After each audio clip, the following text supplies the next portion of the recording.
Assalamualaikum warahmatullahi wabarakatuh. Perkenalkan, nama saya Rahma Putri Mafira. Saya dari Prodi Ekonomi. Saya ingin menjelaskan judul presentasi saya, yaitu yang berjudul tentang struktur pasar. Mari kita membahas apa sih sebenarnya struktur pasar.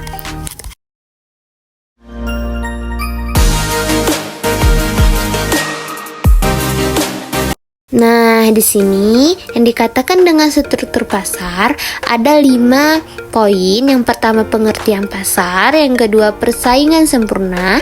Yang ketiga, ciri-ciri persaingan sempurna. Yang keempat, pasar monopoli. Sedangkan yang kelima, pasar oligopoli dan pasar monopolistik. Nah, di sini dari 5 poin tersebut, mari kita jelaskan dari 5 poin tersebut. Nah, di sini selanjutnya saya ingin menjelaskan struktur pasar. Nah, pengertian struktur pasar adalah suatu tempat atau proses interaksi antara permintaan pembeli dan penawar, penjual dari suatu barang atau jasa tertentu. Nah, di sini pasar itu membentuk di mana seorang pembeli dan penjual, di situ terbentuklah jadinya barang dan jasa. Nah, barang dan jasa tertentu. Nah, sehingga akhirnya dapat menetapkan keseimbangan harga pasar dan jumlah yang diperdagangkan. Nah, adanya pasar sehingga mereka bisa mengadakan barang atau jasa yang tertentu, sehingga mereka bisa mengurangkan harga barang tersebut. Nah, keseimbangan harga barang tersebut, misalnya nih, antara pembeli dan penjual, mereka saling menawar. Nah, pembeli menawar bagaimana harga tersebut biar bisa turun, sehingga pembeli bisa menarik barang yang kita jual tersebut. Nah, dan jumlah yang diperdagangkan. Jadi setiap proses yang mempertemukan antara pembeli dan penjual maka akan membentuk harga yang disepakati antara pembeli dan penjual. Seperti yang saya jelaskan di atas tadi, di antara penjual dan pembeli maka ada proses di antara mereka untuk tawar-menawar. Nah, misalnya nih, pembeli harganya, semisalnya harga barang tersebut 70.000 atau 80.000, mereka di situ bagi pembeli itu mahal, jadi mereka menawarkan harga tersebut, bisakah dikurangi? Nah, kan di situ sudah terbentuk tawar-menawar. Nah, makanya di situ terbentuklah pasar. Maka adanya pasar, makanya terbentuk antara pembeli dan penjual itu saling tawar-menawar. Nah, selanjutnya kawan-kawan, kita memasuki poin yang nomor 2, yaitu persaingan sempurna. Pasar persaingan sempurna adalah suatu bentuk interaksi antara permintaan dengan penawaran, di mana jumlah pembeli dan penjual sedemikian rupa, banyaknya atau tidak terbatas. Nah, di sini dikatakan pasar persaingan sempurna itu suatu bentuk interaksi antara permintaan dengan penawaran. Nah, secara kita ketahui, di sini dikatakan dengan persaingan sempurna itu antara pembeli dan penawar nih. Misalnya mereka menawarkan di mana jumlah pembeli dan penjual sedemikian rupa, banyaknya atau tidak terbatas.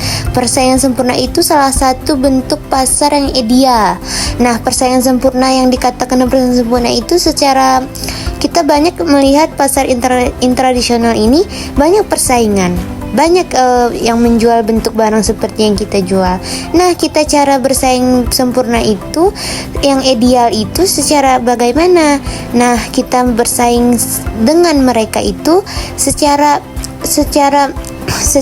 positif. Nah, jangan ada rasa iri. Nah, kan banyak nih kita lihat pedagang yang sana, ada kalanya di pedagang itu banyak pembeli, ada kalanya di pedagang kita drop nggak ada pembeli. Nah, disitulah kita harus bagaimana cara dagangan kita itu laku seperti yang di sebelah kita. Jangan kita terus iri. Nah, bahasa sekarang iri. Jangan ada kata-kata dengki dan iri kepada tetangga penjual tersebut. Nah, itu yang dikatakan dengan persaingan ideal, bukan dengan sifat iri dan dengki. Nah, di sini selanjutnya dalam teori ekonomi, di mana semua pelaku pasar bertindak secara bebas tanpa ada yang mau dominasi. Nah, di sini jangan ada di antara pasar ini, di antara lingkungan pasar ini ada bertindak secara bebas. Nah, seperti misalnya mereka tahu bermodiminasi ini apa, bertindak secara bebas di dalam lingkungan pasar tersebut. Nah, seperti yang saya jelaskan di belakang tadi, seperti misalnya dia iri dengan tetangga yang lebih banyak pelanggannya daripada dagangan dia. Nah, di situ dia bertindak secara bebas. Nah, jangan ada di situ pelaku pasar tidak boleh ada bertindak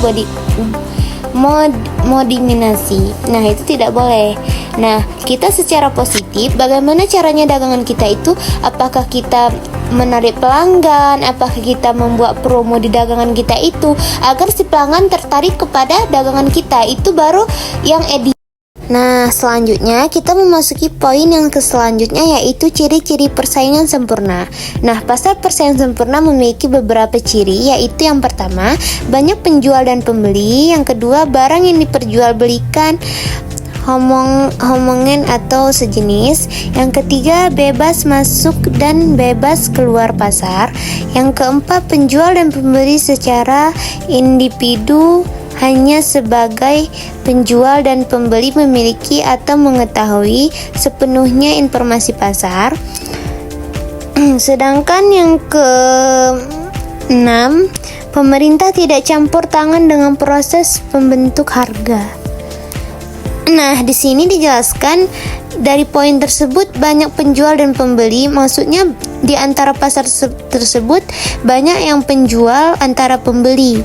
Nah, otomatis di situ banyak penjual, yang dimaksud dengan banyak penjual itu otomatis di situ orang memilih. Nah, sudah pasti mereka memilih. Nah, di situ kan banyak nih pedagang. Nah, si pembeli ini pasti berpikir, nah, saya ingin membeli barang kemana? Nah, saking banyaknya penjual di situ. Nah, itu yang dimaksud dengan penjual dan pembeli.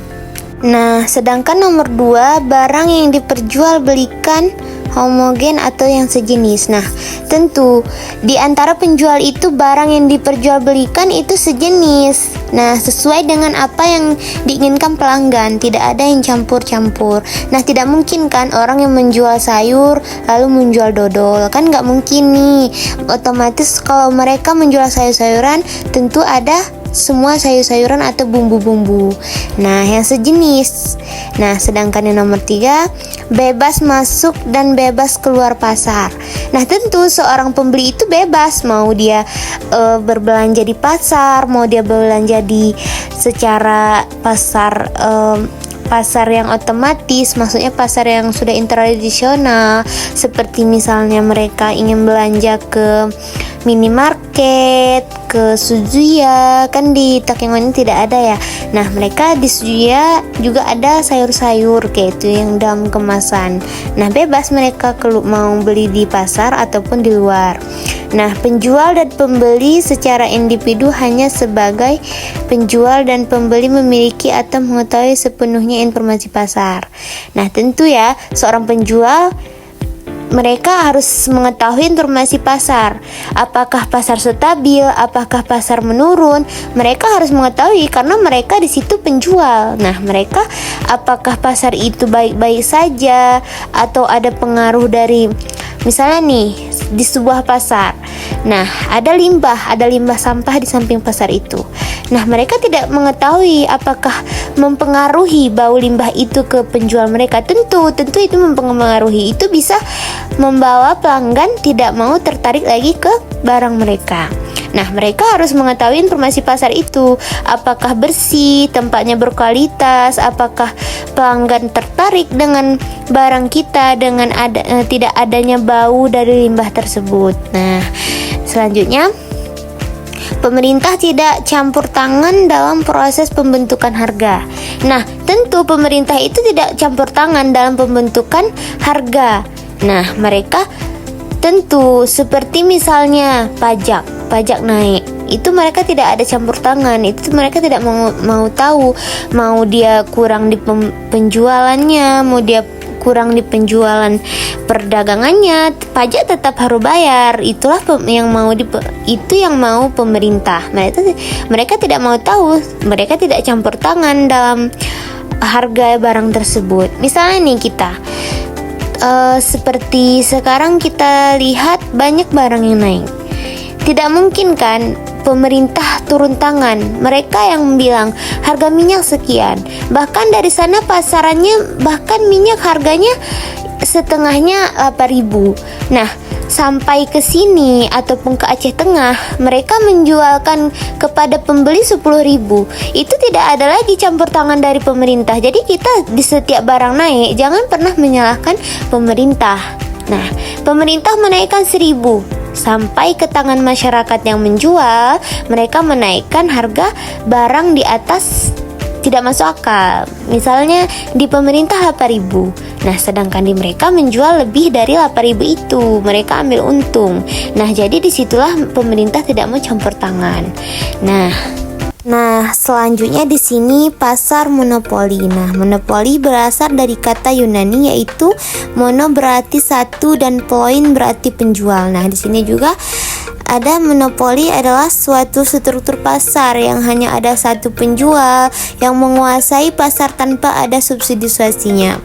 Nah, kasus monopoli murni ataupun monopoli berarti pasar dikuasai oleh satu industri atau perusahaan berskala luas. Nah, di mana harga produk ditentukan oleh perusahaan monopoli price marker, dan perusahaan monopoli dapat menetapkan diskriminasi harga produknya. Nah, di sini dikatakan dengan monopoli itu yang berasal dari mono yang artinya satu, sedangkan poin yang berasal yang penjual. Nah, di sini dalam arti kata di dalam penjual tersebut mereka hanya menguasai dalam penjual tersebut. Nah, di sini mereka dikatakan mereka menguasai dan mereka diatur oleh perusahaan tersebut. Nah, misalnya penjual minimarket. Nah, itu mereka menguasai penjual di situ saja. Nah, jarang misalnya minimarket ada kita lihat persaingan mereka, tapi mereka tidak ketat persaingannya. Nah, minimarket itu bebas, tidak seperti pasar yang kita ketahui. Pasar itu kan banyak nih penjual di samping kanan, bahkan rapat-rapat yang menjual kepada yang penjual yang sama seperti yang kita jual. Nah, sedangkan minimarket itu masyarakat bebas memilih. Nah, di situ mereka diatur oleh perusahaan tersebut. Nah, selanjutnya kawan-kawan, kita memasuki pasar egopoli. Nah, pasar egopoli adalah suatu bentuk interaksi permintaan dan penawaran di mana terdapat beberapa penjual atau produsen yang menguasai seluruh permintaan pasar. Pasar egopoli adalah bentuk pasar di mana hanya ada sedikit penjual atau produsen yang menguasai sebagai besar pasar. Nah, di sini pasar egopoli adalah suatu bentuk interaksi permintaan antara penjual dan pembeli. Nah, di mana produk tersebut beberapa penjual atau produsen yang menguasai seluruh permintaan pasar. Nah, seperti contohnya pasar kecil. Bagaimana di situ mereka menguasai seluruh permintaan pasar. Pasar oligopoli adalah bentuk pasar di mana hanya ada sedikit penjual atau produsen yang menguasai sebagai besar pasar. Nah, di situ hanya terdapat sedikit penjual, tapi di situ dikuasai oleh produsen. Nah, produsen yang menguasai sebagai besar pasar. Nah, di sini selanjutnya poin yang terakhir yaitu pasar monopolistik. Nah, pasar monopolistik adalah suatu bentuk interaksi antara permintaan dengan penawaran di mana terdapat sejumlah besar penjual yang menawarkan barang yang sama. Nah, pasar monopolistik merupakan pasar yang memiliki sifat monopoli pada spesifikasi barangnya. Sedangkan unsur persaingan pada banyak penjual yang menjual produk yang sejenis, contohnya seperti produk sabun yang memiliki keunggulan misalnya untuk kecantikan, kesehatan, dan lain-lain. Dari sekian banyak kesalahan saya mohon maaf. Saya lagi belajar juga, kita lagi sama-sama belajar. Saya mohon maaf banyak kekurangan dari presentasi saya. Saya mohon maaf sebesar-besarnya. Yang kurang datangnya dari saya, yang benar datangnya dari Allah Ta'ala. Mungkin hanya yang dapat saya sampaikan. Wassalamualaikum warahmatullahi wabarakatuh.